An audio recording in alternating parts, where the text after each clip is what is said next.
जय मसीह। प्रभुमा अति नै प्रिय हाम्रा मित्रहरूलाई फेरि पनि हाम्रो गुड न्युज टिभीमा स्वागत गर्दछौं। केही महिना अघि हामीले बाइबललाई कसरी पढ्नुपर्छ भन्ने विषयमा एउटा भिडियो राखेका थियौं। उक्त भिडियोबाट धेरै मित्रहरू आशिषित हुनुभएको प्रतिक्रिया पाउँदा हामी अति नै हर्षित भएका छौं।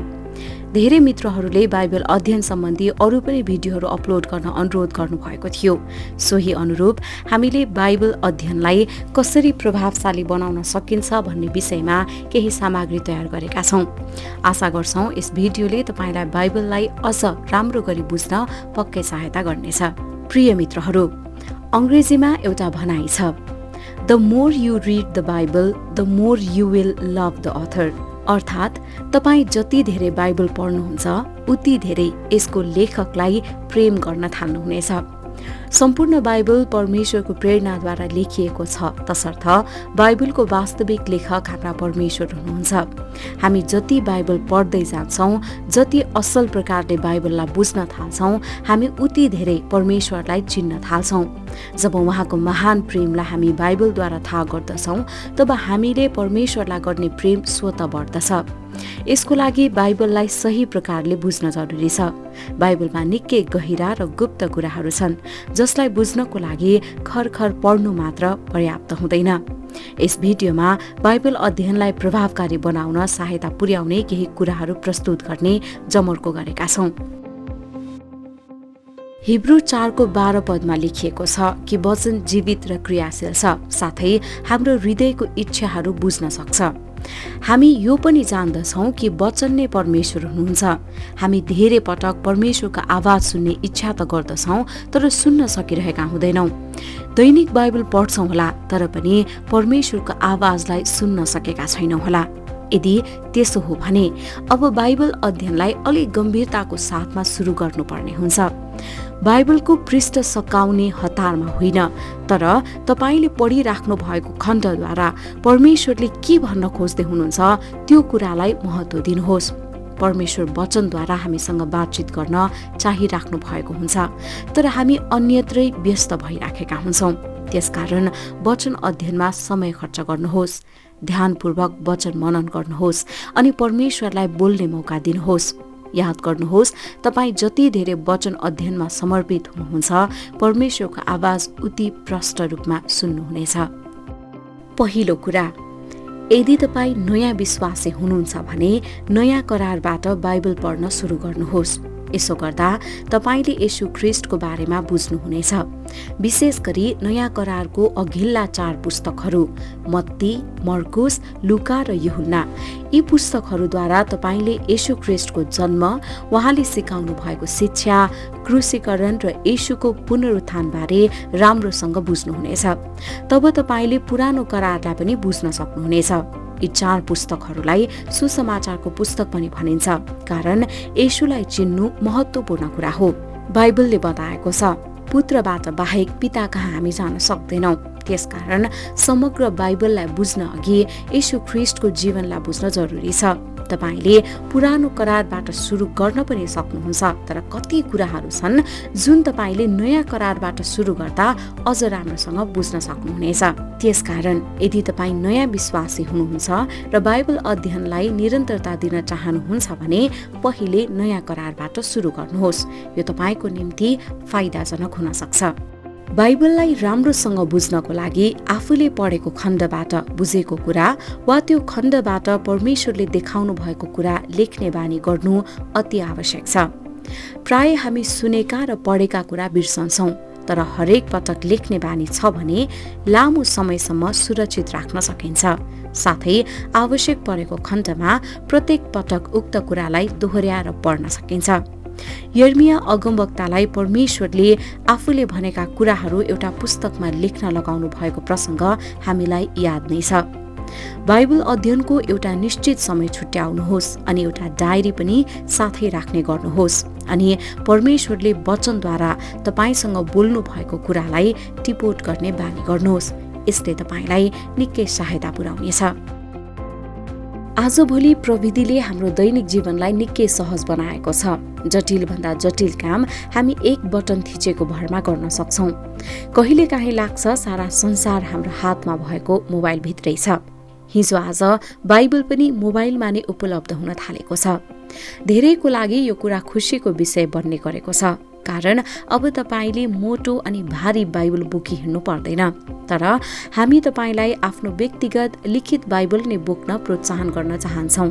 मोबाइल फोनमा बाइबल अध्ययन गर्दा हामी पूर्ण रूपमा ध्यानमग्न हुन सक्दैनौँ, कारण मोबाइलमा हाम्रो बाइबल बाहेक अरू पनि थुप्रै एपहरू हुन्छन् र बेला बखतमा आउने नोटिफिकेसन या अन्य कुनै अपडेटहरूले तपाईलाई परमेश्वरसँग त्यो एउटा निश्चित समय बिताउन दिइराखेको हुँदैन।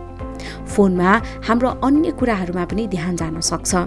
यो मेरो व्यक्तिगत अनुभव पनि हो। फोनमा बाइबल डाउनलोड नै गर्नु हुँदैन भन्न खोजेको पक्कै होइन, तर तपाईको दैनिक अध्ययनको लागि बाइबलकै प्रयोग गर्नु असल हुनेछ।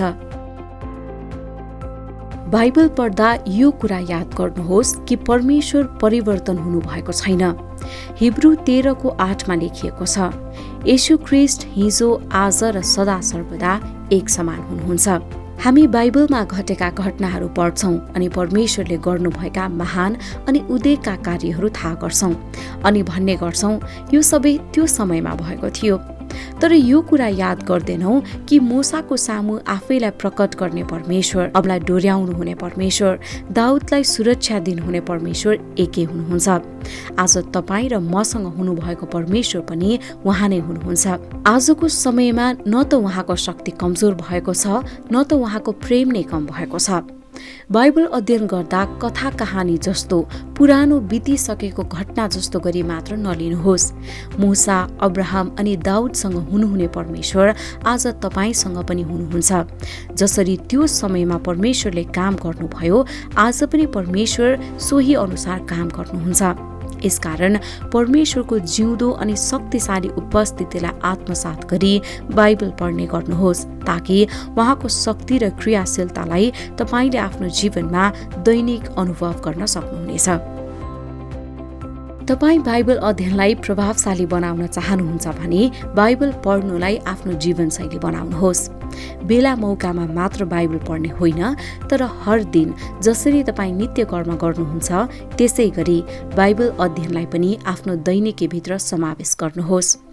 यसको साथै सम्भव भएसम्म साथी बनाउनुहोस्। तपाईको श्रीमान वा श्रीमती तपाईको अध्ययन मित्र हुन सक्नुहुन्छ, अथवा अरू कोही जोसँग तपाईँ दैनिक बाइबल अध्ययन गर्न सक्नुहुन्छ। यसो हुँदा एकले अर्कोलाई थप प्रोत्साहन गर्न सकिन्छ। वचनले पनि यो कुरालाई बताएको छ। पहिलो थेस्लोनिकी 5:11 लेखिएको छ, यसकारण एकले अर्कोलाई प्रोत्साहन देऊ र एकले अर्कोलाई दरिलो पार्ने काम गर, जस्तो तिमीहरू गर्दै पनि छौ। अनि याद गर्नुहोस्, बाइबल अध्ययनको लागि कुनै विशेष दिनको आवश्यकता पर्दैन। यदि तपाईले अहिलेसम्म बाइबल अध्ययनलाई आफ्नो दैनिकी बनाउनु भएको छैन भने अहिलेबाट नै सुरु गर्नुहोस्, किनकि सुरुवात गर्ने असल समय अहिले नै हो। अर्को महत्त्वपूर्ण कुरा, बाइबल अध्ययनको समयमा तपाईले आफूलाई ती सबै कुराबाट टाढा राख्नुहोस् जसले तपाईँ र परमेश्वरको एकान्त समयमा तपाईको ध्यानलाई भङ्ग गर्न सक्छन्।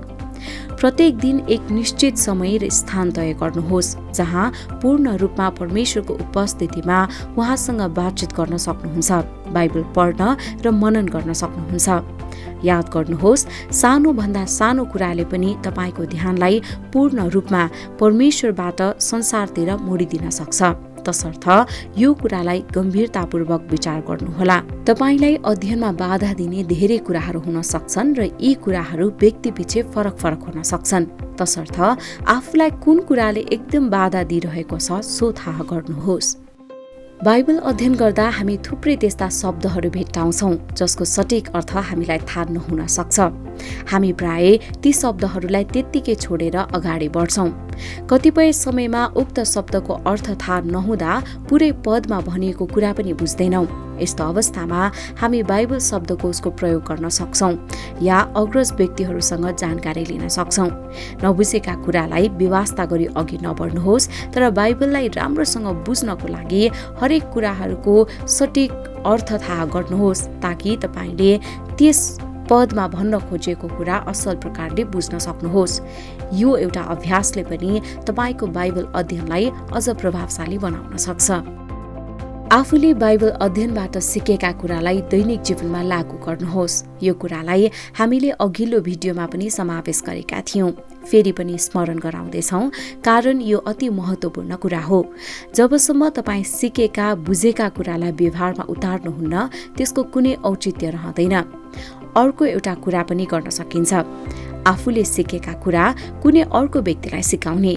यसो गर्नाले तपाईँ आफैलाई मूल्याङ्कन गर्न सक्नुहुन्छ कि म कतिको असल तरिकाले बाइबललाई बुझिरहेको छु। साथै अरूलाई बाइबल र परमेश्वरको बारेमा बताउनु आफैमा एउटा कर्तव्य पनि हो।